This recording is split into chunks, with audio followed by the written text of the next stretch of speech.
Teamwork, an integral aspect of life, my friends. School projects, helping a friend move, calling a teammate's mom a on Call of Duty. Teamwork is one of the key components to success in anything that you do. Oh my god, he just ran in. And one of the most important parts about teamwork is knowing your goddamn role. I can't tell you how many games of Overwatch that I've lost because some stupid Genji thinks that he's a Reinhardt. Or maybe the entire team just assumes we can win without any healing in a game where all that happens is you get shot at the whole time. Makes sense, doesn't it? But having specific roles in a team game can open up a lot of room for interesting playstyles and interesting ways to it up for everybody else. You can't deny that it's pretty fun though. So, welcome to the Golden Age, a series where we talk about the history, development, and golden age of certain things, mostly video games. Pretty self-explanatory, really. In this episode, we're talking about the Team Fortress series, the granddaddy of class-based multiplayer shooters. So let's do it.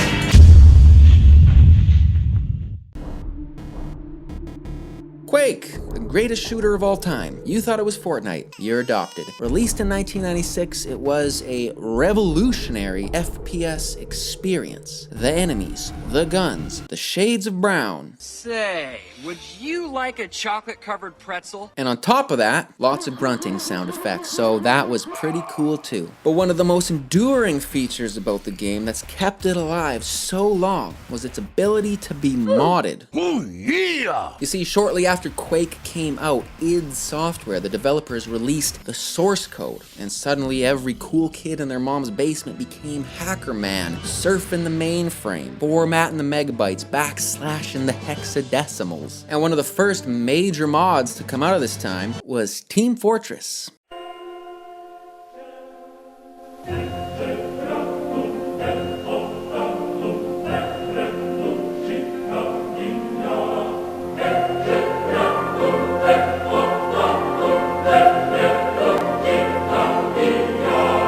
Obviously an archaic version of the game. I mean, you know, if you listen close enough, I'm pretty sure you can hear dial-up tones. One day we will all be connected to the internet.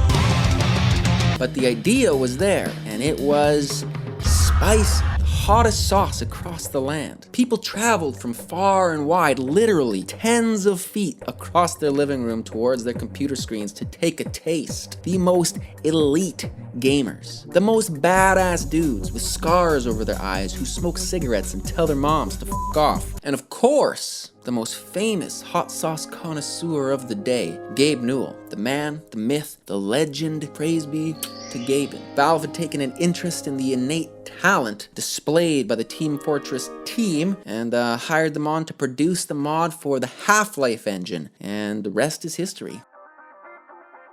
What do you like, ladies and gentlemen? What do you want? Which direction would you prefer your life to go? Maybe you could be an engineer, build some turrets. Maybe a medic, heal your buddies up. Perhaps you could be a spy and run around like a sneaky little bitch. Whatever in the entire world you could possibly think of from the plethora of all potential job opportunities, you could choose between 9 things here. I mean, that's pretty good, better than nothing, really. Built on Valve's Half-Life engine and bundled for free with Half-Life, everybody had it. And that was back in the day when Steam pretty much looked like this. So there was, you know, a 25% chance that this was what you were spending your days playing. And it was revamped pretty well. New gameplay, new sounds, new texture mapping next to the Quake stuff basically looked like real life. And the gravy train just kept on rolling, man. The positive reviews rolled in, the liquor and hose for the development team's meeting room rolled out, and all was right with the world. An eternal legacy, locked away in the vaults of history and time, never to be preceded or meddled with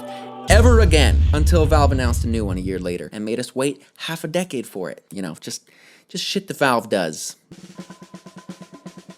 Now, this particular period of time all started on one very fateful and important day. Not for Half-Life, not for Valve or Steam, but for the video game industry as a whole. It all started with this.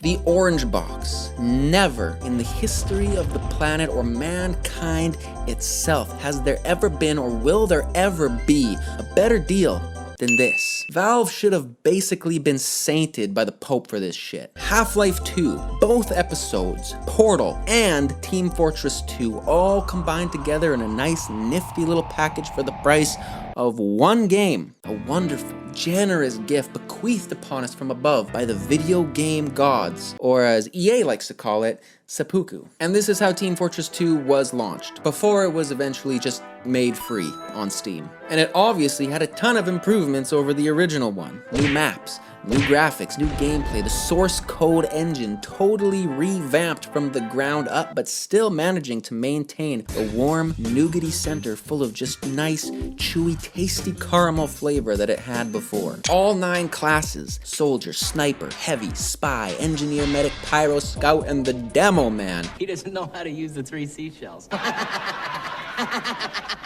All with brand new learning curves to let you suck ass at them for a little while. Or you could just play bots. You know, talk to them in the chat a little, give them a winky face, pretend like you have friends. But the one thing to bring it down to a real level for a second that really got me about this game was the graphics. The cartoony style, the whimsical nature, the jokes, the laughing, the good times. It just really sticks out in my head as being something totally welcoming, you know? No matter how good you were at the game, you could have been the greatest player in the world, teabagging everybody you could get your balls on. It still brought you in and made you want to keep playing because it was just so fun and inviting. The levels, the character designs and animations, all the different classes, you know, they just made you feel like you were looking at the box from so many different unique directions every time you pressed play. Everybody had a role to play, and everybody got to be included in some fast-paced, intense shooting action, just as the world should be, a beautiful place. For its time, Team Fortress 2 was pretty well received, a momentous achievement in class-based multiplayer, and there's still people playing it today. It went on to inspire tons of other games of the same kind of style, some good, some bad, but nonetheless it had a major impact on multiplayer as we know it. A game that is a testament to the power and durability of a good idea and the willingness to just put it out there into the world, make it an actual thing. Will we ever see another Team Fortress game? Probably not, because Valve doesn't like to make third installments for their series. I know that's a super played out meme, but I had to say it, had to be done. But all we can do for now is remember the good times, the salad days, the golden age of Team Fortress. And I think I'll leave you guys there. Thanks so much for watching. Hope you enjoyed the video. I'm glad you made it this far. Leave a comment down below and let me know what you think about Team Fortress, if you have any great memories of the game or anything like that. And I hope to see you on the next one. Love ya. Bye-bye.